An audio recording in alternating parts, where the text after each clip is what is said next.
As we explore the holistic approaches towards health and well-being, today we will delve into the timeless wisdom of the Bhagavad Gita.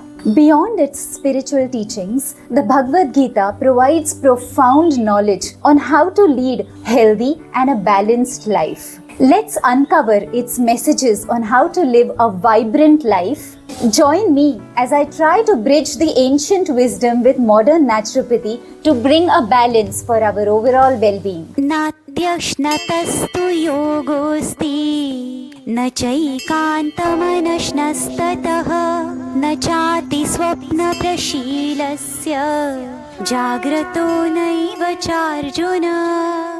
In chapter 6, verse 16 of the Bhagavad Gita, Lord Krishna speaks to Arjuna and tells him the importance of moderation in all aspects of our life, including the yogic practice. There is no possibility of becoming a yogi if you eat too little or eat too much, you sleep too little or sleep too much. Achieving true yoga requires a balanced approach of living. Overindulgence or excessive austerity will not lead to a harmony, which is important for spiritual growth and inner well-being. We should strive for moderation in eating, in sleeping, and in daily activities. Balance is essential for a peaceful mind and a healthy body, which paves the way for spiritual progress. आहारस्त्वपि सर्वस्य त्रिविधो भवति प्रियः यज्ञस्तपस्तथा दानं तेषां भेदमिमं शृणु.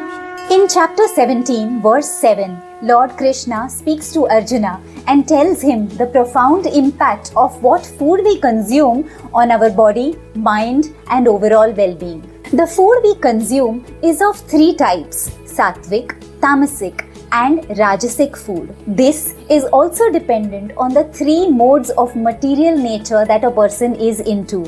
The same is true for sacrifices, austerities, and charity. Our food is not just about nourishment, it is also symbolic of our inner nature, our inner qualities, and the state of mind. The three modes of material nature are goodness, passion, and ignorance. They determine the type of food we are drawn towards and its impact on us. So, choose the foods that promote clarity, health, and vitality. Eating sattvic food, which is pure and wholesome, supports a balanced body and mind, which is ideal for spiritual growth. कट्वं ललवणात्युष्ण तीक्ष्णरुक्षविदाहिनः आहारा राजसस्येष्टा दुःखशोकामयप्रदः. In chapter 17, verse 9, Lord Krishna explains the nature of Rajasic food and its impact on body and mind. Rajasic foods, which are overtly salty, spicy,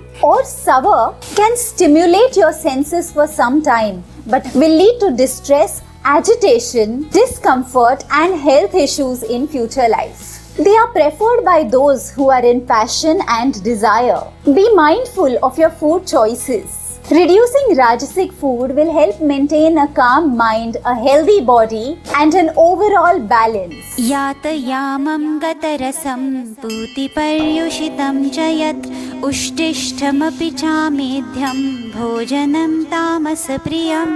In chapter 17, verse 10, Lord Krishna gives an understanding of tamasic food. It has detrimental effects on our mind and body. He says, food that is prepared more than 3 hours before it is eaten, or food that is tasteless, decomposed, and putrid, and food that is comprising of remnants is a food that is desirable for those people who live in darkness. Tamasic foods are stale, impure, and unhealthy. They lead to lethargy, confusion, and lack of vitality. Such foods are preferred by those who are ignorant. Avoid tamasic food to enhance your physical and mental health. Opt for fresh, pure, and wholesome foods to support clarity, energy, and well-being. The Bhagavad Gita emphasizes the importance of mindful eating. It is important for physical, mental, and spiritual well-being. It teaches us that the balance in eating, sleeping, and daily activities is essential for an overall well-being. Choosing sattvic food will promote energy and vitality. Avoiding Rajasic and Tamasic food will ensure clarity of mind mind and a peaceful state of being.